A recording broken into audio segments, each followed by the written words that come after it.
Peace in, everyone. My name is Trey MacVelle, and this is the breakdown of the movie pie system.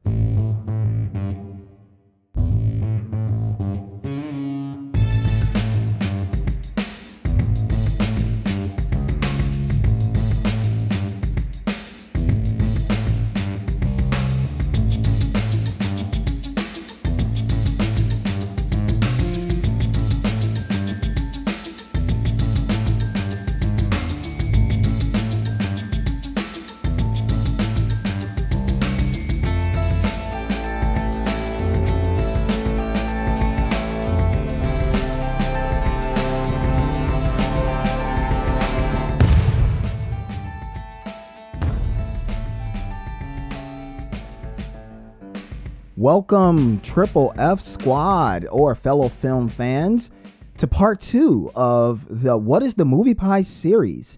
In part 1, I introduced the movie pie itself and everything that led up to me creating it.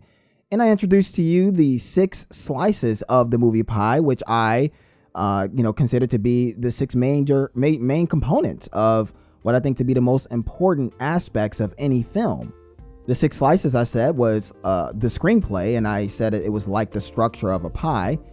The second slice, I said, was the performances, and I said it was like the temperature of a pie. The third slice, I said, was the visuals, and I said it was like the spectacle of a pie. The fourth slice, I said, was the audio, and I said it was like the smell of a pie. The fifth slice was the direction, and I said it was like the texture of a pie. And the sixth slice was the experience, and I said it was like the taste of a pie. In this part 2, we are now on our second date, if you will. We will go a little bit further into what the movie pie scoring system is and why I choose to use it. First, what is the scoring system? Well, the scoring system consists of 3 parts. There are 3 parts to the scoring system. The first is this. The score I give the movie itself. That's the first part, is the actual score, and it is based on a numbering system. The second is the verdict of the movie that the score corresponds to. And the third part is the pie verdict that corresponds to the verdict of the movie. And let me break down what I mean. First point is the score. I use number points and percentage points, and every movie has the potential to earn at least 100 points. Let me illustrate. They're broken down like this. The screenplay is worth 25 points. The performances is worth 20 points. The visuals is worth 5 points. The audio is also worth 5 points. The direction is worth 20 points. And the experience is worth 25 points. At a later time, I'll explain why each slice is worth what they are, but as you can see, it all adds up to 100 points. What does this mean? It means that I score a movie by adding up the points earned from each of the slices.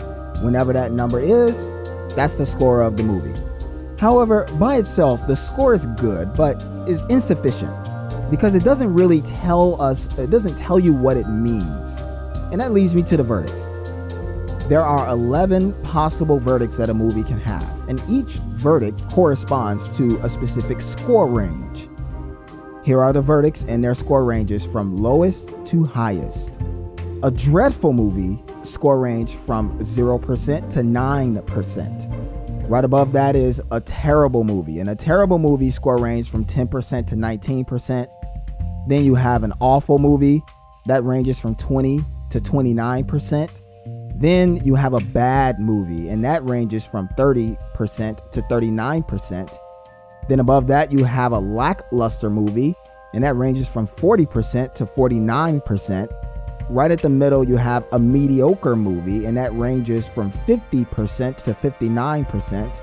Above that, you have a decent movie, and that score ranges from 60% to 69%. Then you have above that a good movie. Finally, we have a good movie, and that ranges from a 70% to a 79%. Then above good, you have a great movie, and a great movie ranges from a score of 80% to 89%. And then above that, an excellent movie is a score range from 90% to 99%. And then the top dog, the highest verdict that a movie can earn, is a masterful movie. And that score range is 100% on up. And so that's the relationship between the scores and the verdicts. And you can see how, for example, a movie can earn all types of things. There's a levity, a lot of things from good movie on upward to describe your feelings and thoughts. There's a lot of room to describe to articulate, I should say, your feelings and thoughts with this system. But I think it gives us a pretty good range to place your feelings and thoughts on any given movie. However, when I'm reviewing a movie, I like to go a step further to expound on what I really mean by the verdict. Too often you hear a movie is great or that a movie is bad, but we all have different interpretations as to what that means. We have different interpretation as to what great means. We have different interpretation as to what bad means. And so, of course, all film is subjective, like I mentioned in the first part. So all of us are always going to have different interpretations. But I thought I'd go a step further to do the best that I can to articulate as best I can what I mean when I say a movie is great or what I mean when I say a movie is bad. So to help me with this, I imagined if movies were pies, what would I call that movie? And that led me to the pie verdict. The pie verdict is broken up into 5 quadrants, which all corresponds to the movie verdict. And so here it is, the 5 quadrants. And we're going to start from lowest to highest again, starting with the very bottom quadrant, and that is the disgusting quadrant. A dreadful movie is in a disgusting quadrant. And what that means is if a dreadful movie was a pie, it would be disgusting. Right above that, you have the nasty quadrant.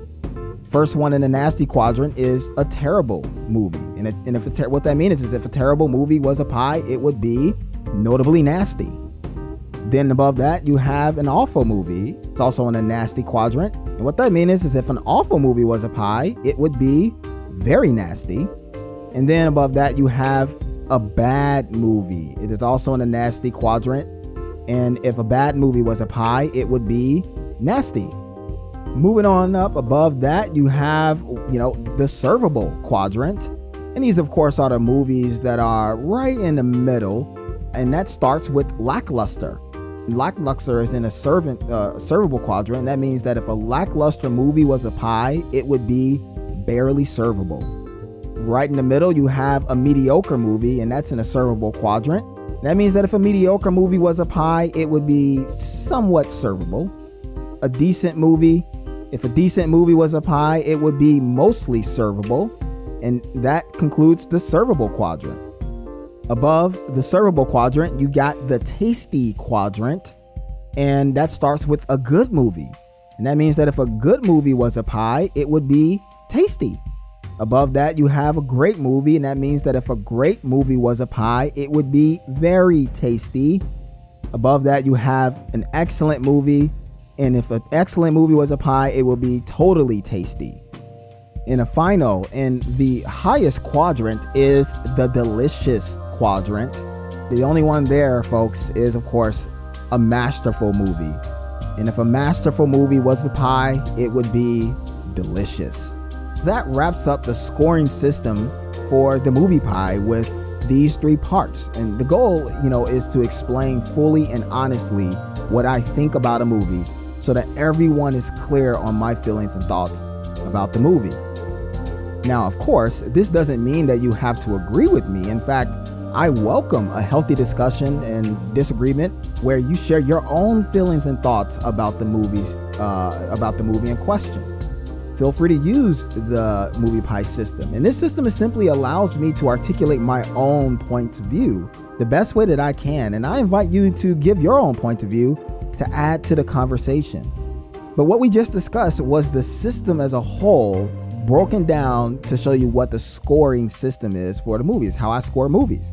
But what about how do I score the individual slices that make up the movies? Earlier, I mentioned that I would elaborate more on why the 6 slices are worth the points that they are worth. And I do just that and more on the next part of this series. So please, you are welcome. Continue on to the final video where I break down each of the 6 slices and give you a better understanding as to what you can expect with every Movie Pie episode. Or if you feel like you got a good understanding already about what the Movie Pie is all about, feel free to click right here and check out a Movie Pie episode, and that'll give you a good idea. But if you would prefer to stick around to the final part of this journey, I will see you in part 3.